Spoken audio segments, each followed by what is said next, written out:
Bismillahirrahmanirrahim. Assalamualaikum warahmatullahi wabarakatuh.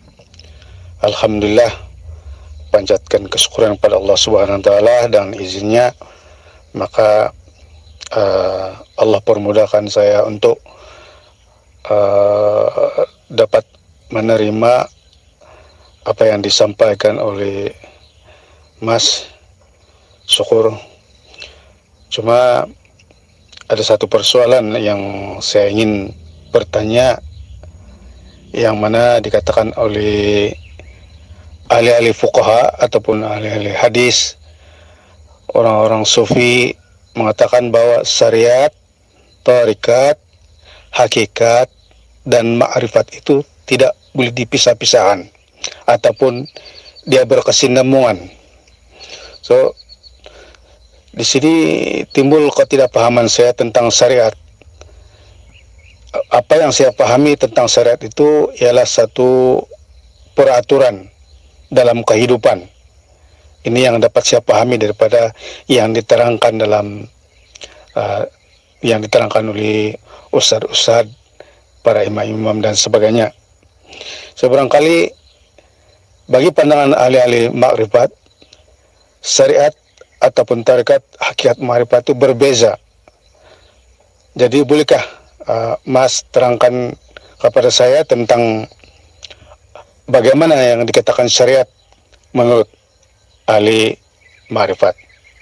Jadi itu saja yang saya dapat kemukakan pada masa ini. InsyaAllah mudah-mudahan dapat dijelaskan. Makasih.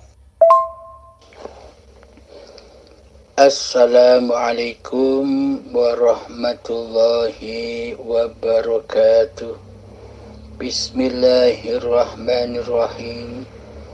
Ashhadu an la ilaha illallah wa ashhadu anna Muhammadar Rasulullah. Allahumma salli ala sayyidina Muhammad wa ala ali sayyidina Muhammad. Rabbi shrah li sadri wa yassir li amri wahlul 'uqdatam min lisani yafqahu qawli. Amin. Bismillahirrahmanirrahim. Memang kalau kita belajar babakan syariat, babakan thariqah, babakan hakikat, dan babakan ma'rifat yang ada di luar diri, maka pastilah banyak perbedaannya, banyak perselisihannya, tidak sinkron. Maka dari itu kami jelaskan yang simpel saja, yang simpel, yang mana nantinya babakan syariat, thariqah, hakikat, dan ma'rifat akan menjadi esa, menjadi ahad. Maka dari itu kita pelajari syariat, thariqah, hakikat, dan ma'rifat yang ada di dalam diri, yang ada di dalam kitab diri manusia, yakni Al-Quran Qadim, yakni kitab kehidupan, yakni kitabnya sendiri. Bila kita merujuk kitab-kitab yang ada di luar diri, maka pasti banyaklah perbedaannya, maka akan jelimet, ruwet, dan tidak ada titik temunya, tidak ada benang merahnya. Maka dari itu kita tarik benang merahnya, apa yang diperdebatkan pada babakan syariat, thariqah, hakikat, dan ma'rifat yang ada di luar diri, kita tarik benang merahnya yang ada di dalam diri. Bismillahirrahmanirrahim. Yang pertama, selama ini kita mengira, kita meyakini, kita mengakidahi di dalam hati bahwa syariat itu lebih wujud daripada makrifat. yakni manusia lebih wujud daripada Allah sebagai pencipta manusia. Terbukti selama ini Allah kita goibkan, kita tiadakan di hati kita, yang ada hanya wujud diri manusia kita sendiri yang merajai, yang mentuhani seluruh gerak-gerik langkah tindak tanduknya badan ini untuk bersyariat. Maka dari itu kita kaji tentang syariat toreko, hakikat dan makrifat yang ada di dalam diri. Marilah kita kaji satu persatu, simak dengan seksama, masukkan ke dalam hati. Yang pertama adalah syariat. Apakah benar? Apakah mungkin syariat itu lebih wujud daripada makrifat? Apakah mungkin manusia lebih wujud daripada Allah? Mari kita buktikan, mari kita realitakan, mari kita aplikasikan, kita logikakan. Bismillahirrahmanirrahim. Syariat. Apakah syariat itu? Syariat itu adalah segala bentuk wujud yang kita saksikan di luar diri kita. Coba kita pandang area sekitar kita. Ada gunung, ada lautan, ada hutan, ada bangunan, ada persawahan, ada mobil, ada motor, ada manusia, ada hayawan, ada tumbuhan, dan sebagainya. Nah, seluruh itulah yang disebut syariat. Wujudnya syariat. Semua itu nyata di depan mata kita. Semua jelas nampak, nyata. Inilah yang disebut syariat. Badan kita, coba perhatikan, lihatlah badan kita, tangan kita, kaki kita, bisa kita pegang, bisa kita wujudkan keberadaannya lewat mata kita. Jadi pada intinya seluruh yang wujud di luar diri yang selain Allah inilah syariat. Selama ini manusia merasa bahwa wujudnya syariat ini lebih nyata daripada wujudnya makrifat. Jadi pada intinya selama ini kita mengakidahi, meyakini bahwa makhluk itu lebih wujud daripada Allah pencipta diri makhluknya.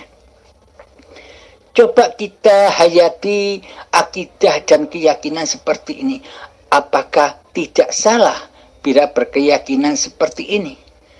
Mana mungkin makhluk itu lebih wujud daripada Allah sebagai pencipta makhluk? Coba kita timbang, kita tafakuri akidah dan iman kita selama ini.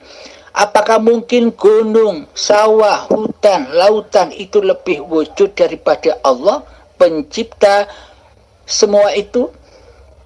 Nah, selama ini kan kita mewujudkan makhluknya daripada mewujudkan sang Khalik, penciptanya. Inilah babakan syariat, yang mana diutamakan babakan luar dirinya, yang merasa bersyariat. Apakah iya sih syariat itu lebih wujud daripada makrifat? Mari kita buktikan bersama. Sementara ini, selama ini kita menyaksikan kewujudan syariat-syariat itu. Dan kita meyakini, mengakidahi di dalam hati kita bahwa syariat itu lebih wujud, lebih nyata daripada makrifat. Mari kita buktikan yuk, kita berjalan-jalan menuju Torekoh. Jadi Torekoh itu apa? Torekoh itu adalah sifat penglihatan mata kita, dari mata menuju ke syariat, dari toreko menuju ke syariat. Sifat penglihatan dari mata menembus ruang kosong menuju gunung, dari mata menembus ruang kosong menuju hutan, dari mata menembus ruang kosong menuju lautan. Siapakah ruang kosong ini? Nanti kita jelaskan. Jadi hakikat torekoh itu adalah sifat penglihatan mata kita. Jadi dengan jalan torekoh penglihatan mata inilah, maka seluruh apa yang kita lihat pasti bisa kita wujudkan. Jadi dengan sifat penglihatan mata ini, inilah yang disebut torekoh. Jalannya mewujudkan hutan, jalannya mewujudkan gunung, jalannya mewujudkan lautan, jalannya mewujudkan manusia, apa-apa dan siapa-siapa. Dengan jalan torekoh inilah, maka wujudlah segala sesuatu yang kita pandang. Jadi kira-kira saya bertanya kepada Anda, kira-kira lebih wujud mana antara seluruh syariat dengan torekoh? Coba Anda resapi di hati Anda, lebih wujud mana kira-kira antara seluruh syariat yang kita pandang ini dengan wujudnya sifat penglihatan mata, dengan torekoh? Pasti bagi hati yang jernih akan mengatakan, oh ternyata syariat itu tidak ada goib tanpa torekoh, tanpa penglihatan mata, tanpa sifat lihat yang ada di mata. Jadi siapakah yang mewujudkan seluruh syariat-syariat yang kita pandang? Yang mewujudkan seluruh syariat-syariat yang kita pandang di luar diri kita adalah torekoh inilah yang mewujudkan. Sifat lihat inilah yang mewujudkan seluruh syariat-syariat yang ada di luar diri kita. Tanpa ada sifat lihat, maka seluruh syariat-syariat itu akan hancur, akan fana, akan goib dalam pandangan mata kita ketika mata kita terpejam. Contoh, Anda duduk-duduk di tengah hutan. Ketika Anda terbangun, maka nyatalah pohon-pohonan yang besar, nyatalah hayawan-hayawan, burung-burung yang berkicau indah, akan nyata dan wujud dalam pandangan mata Anda. Ketika kita sudah tertidur nyenyak, senyenyak-nyenyaknya, kira-kira apakah masih wujud syariat-syariat yang kita pandangi tadi? Wujudnya tumbuh-tumbuhan, wujudnya burung-burung, wujudnya hayawan, wujudnya gunung, wujudnya hutan, apakah masih wujud di dalam pandangan Anda? Nah, kan semuanya sudah hancur lebur ketika kita sudah tertidur. Nah, kira-kira lebih wujud mana antara syariat dan torekoh? Nah, maka torekohlah yang lebih wujud daripada syariat. Tanpa torekoh, tanpa sifat penglihatan, maka syariat, maka segala sesuatu itu tak akan pernah wujud di hadapan kita. Seumpama ada orang buta. Orang buta tidak dapat menyaksikan segala sesuatu gemerlapnya dunia, karena jalan untuk mewujudkan gemerlapnya dunia yang ada di depannya, tidak ada alatnya, yakni torekohnya tidak berfungsi, matanya buta, maka tidak akan wujud seluruh apa yang bisa diwujudkan oleh mata, karena torekohnya tidak ada. Seumpama torekohnya ada, maka terwujudlah apa-apa yang kita lihat. Segala sesuatu yang kita lihat, beraneka ragam syariat-syariat yang ada di depan kita, bisa kita nyatakan, bisa kita wujudkan dengan alat, yakni torekoh, jalan untuk mewujudkan segala sesuatu. Nah, makanya ta'ala bahwa sesungguhnya syariat itu tidak ada, bahwa sesungguhnya syariat itu gaib, fana, tanpa adanya torekoh. Torekoh itu pandangan mata, penglihatan. Jadi di sini saya tidak menerangkan babakan syariat dan torekoh seperti yang ada di luar sana, karena yang ada di luar sana itu, di luar badan, penuh banyak perdebatan dan perbedaan, karena kita sama-sama mencari kebenarannya sendiri sesuai dalil-dalil yang diyakininya. Maka bacalah kitab diri Al-Quran Qadim, kitab hidup kita, kitab sejarah terwujudnya diri manusia kita, yakni ada di dalam diri kita sendiri. Kira-kira syariat dan torekoh bisa kita pahami bahwa sesungguhnya syariat itu tidak wujud, tidak ada tanpa torekoh, yakni tanpa jalan penglihatan pada mata. Maka jelaslah bahwa syariat itu tidak wujud tanpa torekoh.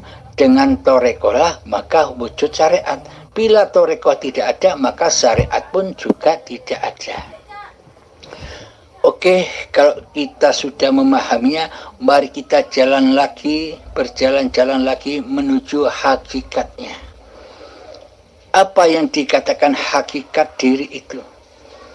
Hakikatnya adalah badan kita ini, mata kita ini. Jadi wujud badan kita inilah yang disebut hakikatnya.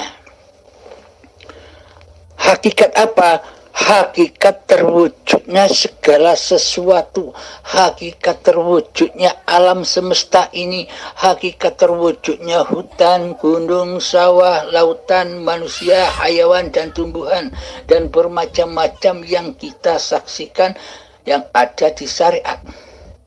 Maka dari itu hakikat badan kita inilah hakikatnya, bola mata kita inilah hakikatnya. Coba kita tafakuri di dalam hati.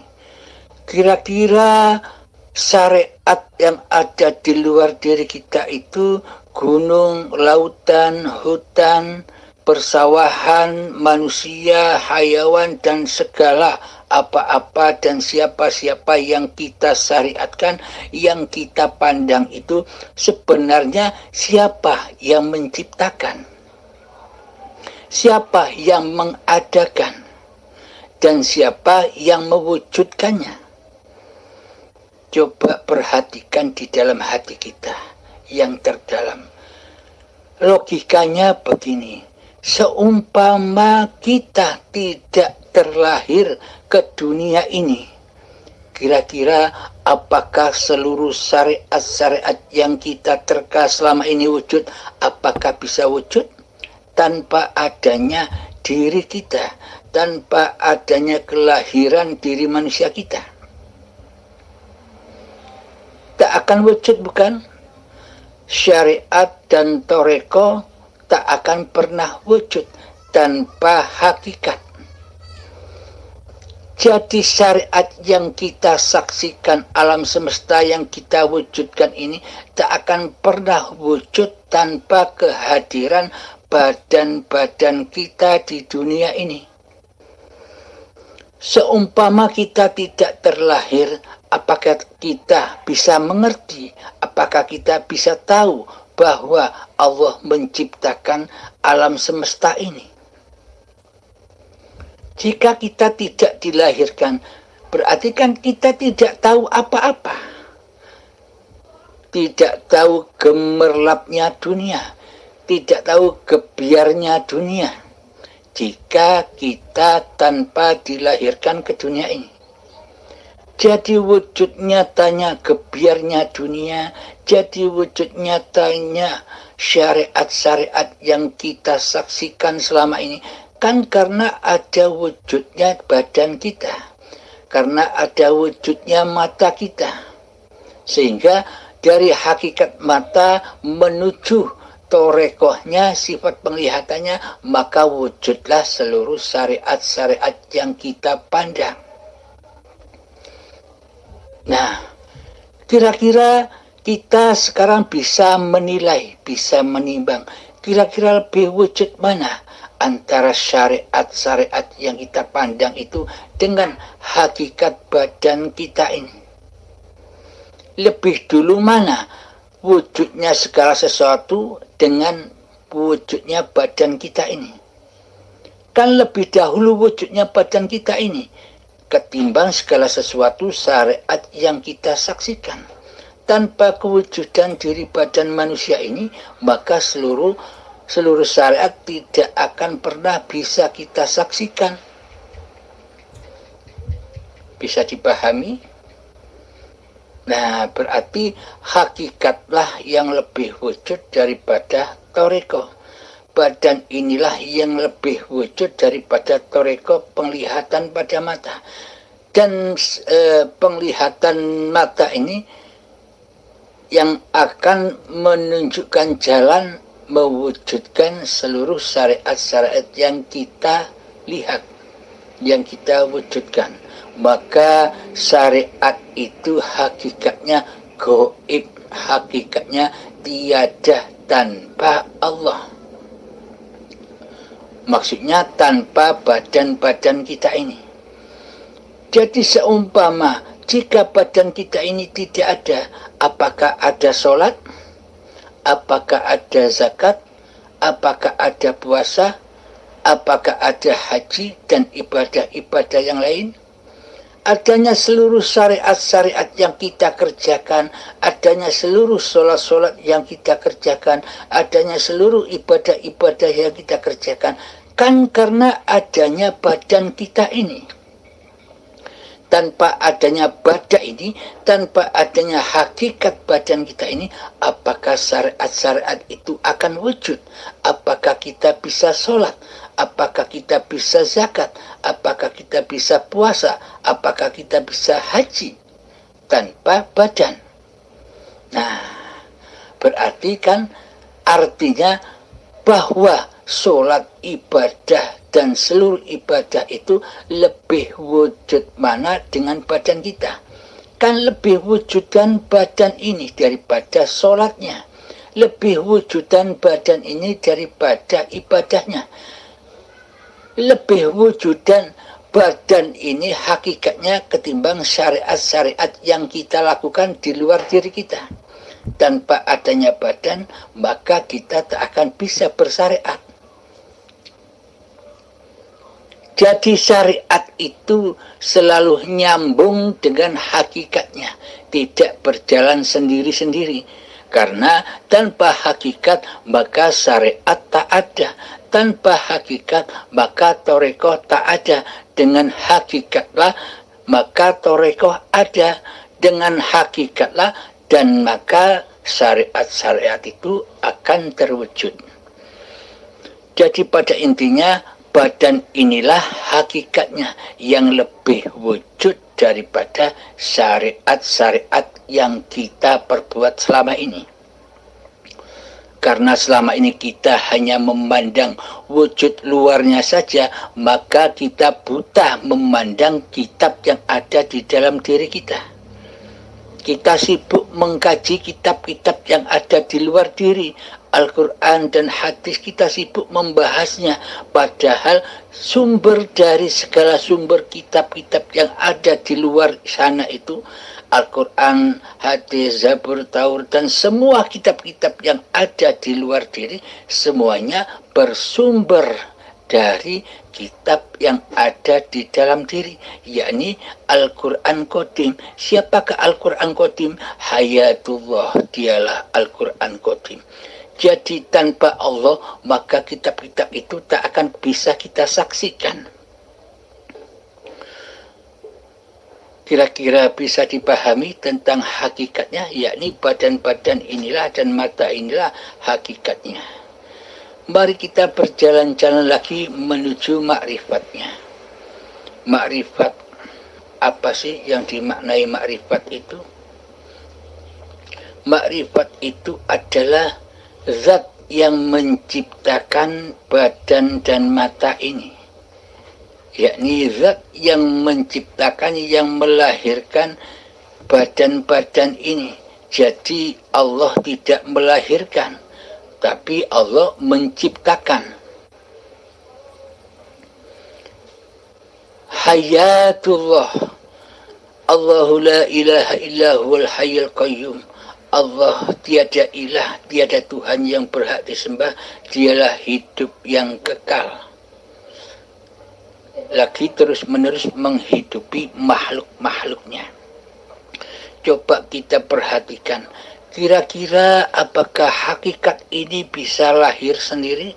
Apakah badan-badan manusia ini bisa terlahir sendiri tanpa adanya kehidupan, tanpa adanya Allah, tanpa adanya makrifat?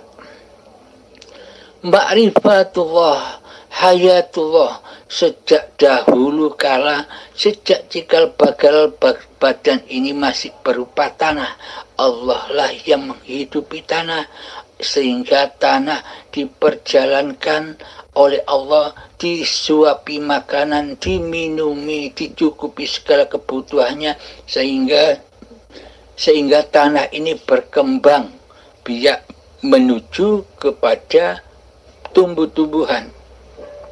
Dari tumbuh-tumbuhan itu diperjalankan lagi cikal bakal badan ini oleh Allah, oleh hidup, oleh makrifat. Diasupi lagi, dicukupi lagi segala kebutuhannya, disuapi, dimakani, diminumi, sehingga menjadi berkembang, menjadi hasil buah-buahan di dalam tumbuh-tumbuhan itu. Ada sayur mayur, ada buah-buahan, ada beras, ada padi, dan sebagainya. Disitulah Allah memperjalankan manusia. Di dalam Al-Quran, Allah menghidupkan manusia 2 kali dan Allah mematikan manusia 2 kali. Kapan Allah menghidupkan manusia? Mulai menghidupkan manusia sejak dari tanah itulah dihidupkanlah tanah itu sampai menuju bayi. Itulah kehidupan manusia yang pertama. Kemudian dimatikan lagi manusia ketika detik-detik akil balik. Manusia merasa menjadi Tuhan, bahwa hidup ini, badan ini milik manusianya. Jadi pada intinya kematian di sisi Allah bukan matinya badan, akan tetapi matinya kesadaran diri akan bertuhan. Itulah kematian di sisi Allah, yakni matinya jiwa, matinya berketuhanan kepada Allah. Terus kita lanjutkan lagi, ketika buah-buahan, sayuran dan padi dimakan oleh hidup, dimakankan oleh hayatullah yang ada di kedua orang tua kita, maka dengan makanan dan minuman itu jadilah sel sperma dan sel telur. Kemudian dipertemukan kedua orang tua kita, maka jadilah kita gumpalan darah. Setelah jadi gumpalan darah, maka jadilah diperjalankan lagi, dibimbing lagi oleh hidup, dijaga lagi oleh hidup, dijadikan gumpalan daging. Nah, di dalam gumpalan daging itulah ditegaskan lagi oleh Allah, kutiupkan ruhku, kutiupkan kehidupanku. Ditegaskan lagi bahwa hidup ini Allah, bukan rohnya manusia, bukan hidupnya manusia. Bagaimana mungkin manusia punya hidup sedangkan manusianya tidak tahu apa-apa? Ketika saat jadi tanah sampai menjadi gumpalan daging, manusia tidak tahu menahu apa-apa. Inilah bukti nyata bahwa hidup dan badan ini bukan milik manusianya. Maka dari itu setelah diperjalankan sampai menjadi bayi yang suci, itulah kehidupan. Jadi dari tanah sampai menjadi bayi yang suci, itulah kehidupan. Itulah yang maha suci. Kenapa bayi dilahirkan? Kullu mauludin yuladu alal fitrah. Seluruh bayi yang terlahir ke dunia ini dalam keadaan suci bersih. Karena saat bayi masih suci dari pengakuan diri manusianya. Karena manusia kita masih tiada, masih gaib, masih fana, belum ada, belum terlahir secara hakikatnya. Secara syariatnya sudah terlahir sebagai bayi, tapi ingatannya, kesadarannya, persaksiannya sebagai manusia belum ada, masih gaib, masih mati.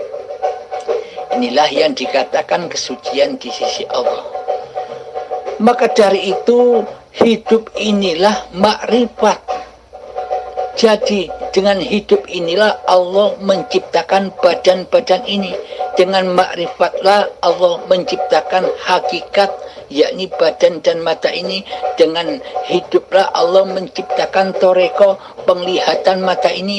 Dan dengan hiduplah Allah menciptakan seluruh syariat-syariat yang dipandang oleh toreko. Jadi kenyataan wujudnya syariat alam semesta ini kira-kira lebih wujud mana antara syariat dengan makrifat? Lebih wujud mana antara Allah dengan manusia? Di sini kita bisa menjawabnya sekarang. Karena tanpa Allah maka badan ini tak ada. Maka tanpa Allah seluruh penglihatan atau toreko ini takkan pernah ada. Dan tanpa Allah, tanpa hidup, maka seluruh syariat-syariat yang kita pandang juga tidak ada, gaib. Sesungguhnya syariat itu gaib. Yang mewujudkan syariat itu Allah, hidup. Jadi bukti wujudnya hidup ini adalah ketika kita bisa menyaksikan segala sesuatu alam ini. Inilah bukti nyatanya wajhullah.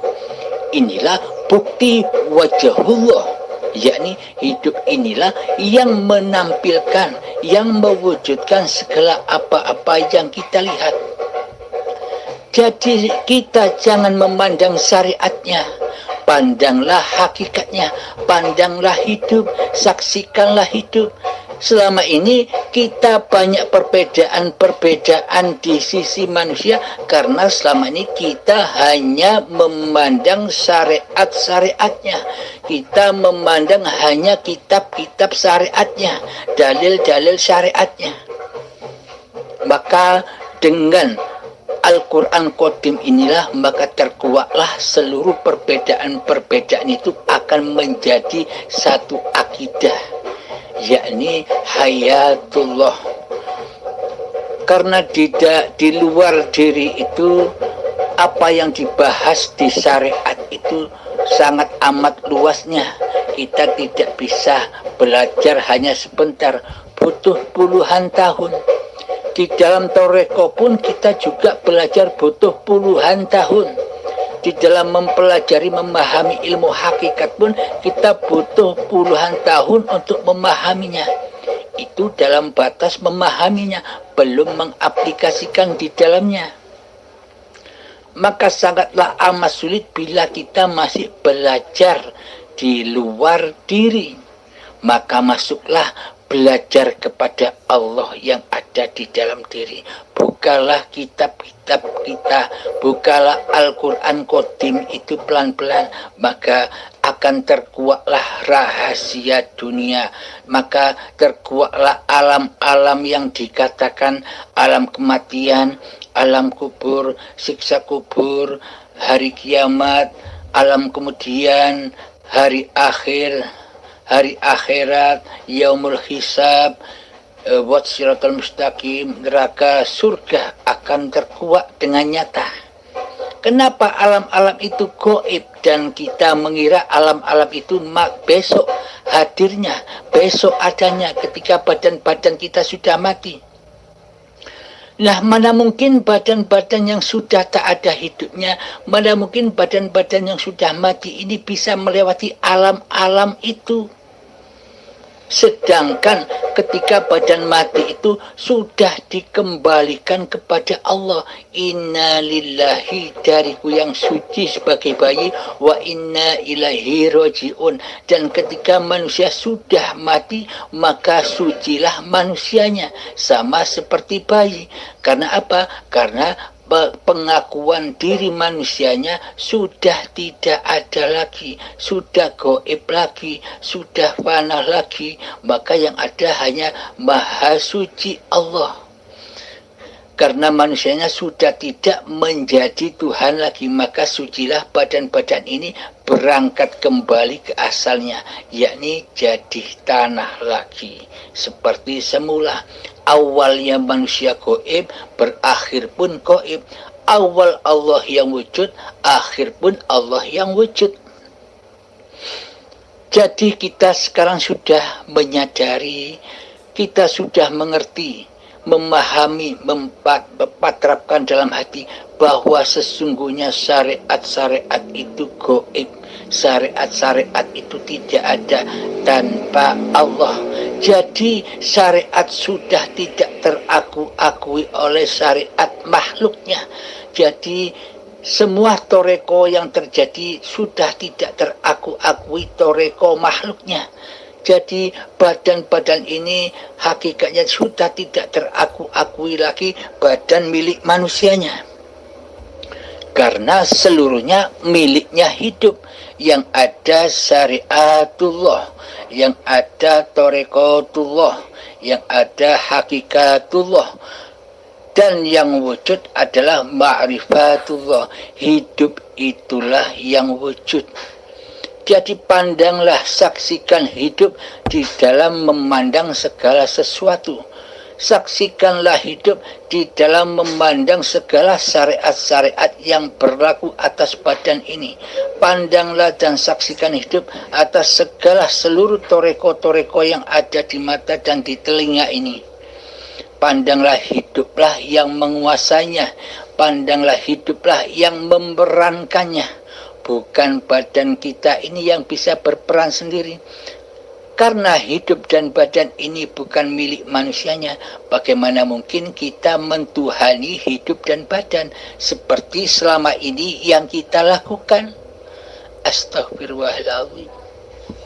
Semoga dengan keterangan ini kita bisa memahami dan mengaplikasikan praktek langsung setahap demi setahap, sedikit demi sedikit, selalu menyaksikan hidup, selalu menyaksikan Allah lah yang menguasai kehidupan ini.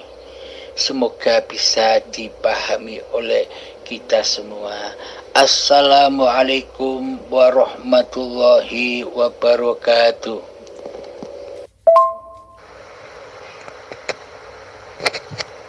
Bismillahirrahmanirrahim. Alhamdulillahirabbil alamin. Setelah saya dengar apa itu syariat, tarekat, hakikat, ma'rifat, jadi ternyata saya dapat simpulkan maksudnya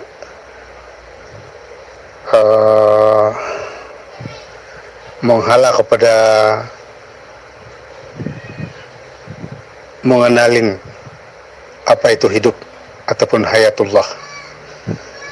Semua persoalan-persoalan ataupun pertanyaan-pertanyaan yang saya kemukakan untuk diberi pencerahan, nyata pada keseluruhannya penghujungnya ialah ke arah ataupun menghala kepada mengenali siapa sebenarnya hayat itu ataupun hidup itu. Dan jelas dan ternyata bahwa yang hidup itulah yang sebenarnya yang dikatakan hayatullah. Jadi artinya inti persoalan yang saya kemukakan selama ini, dia hanyalah sebenarnya menghala agar kita mengenali bahwa diri kita sebenarnya tidak wujud, ataupun yang wujud itu yaitulah yang dikatakan hidup, yaitu hayatullah. Jadi alhamdulillah, terima kasih Mas karena dapat memberi pencerahan persoalan yang saya kemukakan selama ini. Dan tidak lain dan tidak bukan, inilah yang perlu dikenali oleh semua pihak ataupun semua yang mempelajari ilmu hakikat ma'rifat. Sekali lagi saya ucapkan terima kasih kepada Mas karena memberi ruang kepada saya agar memahami apa sebenarnya itu hayatullah ataupun yang dikatakan hidup yang sebenarnya hidup. Terima kasih. Assalamualaikum warahmatullahi wabarakatuh. Waalaikumsalam warahmatullahi wabarakatuh.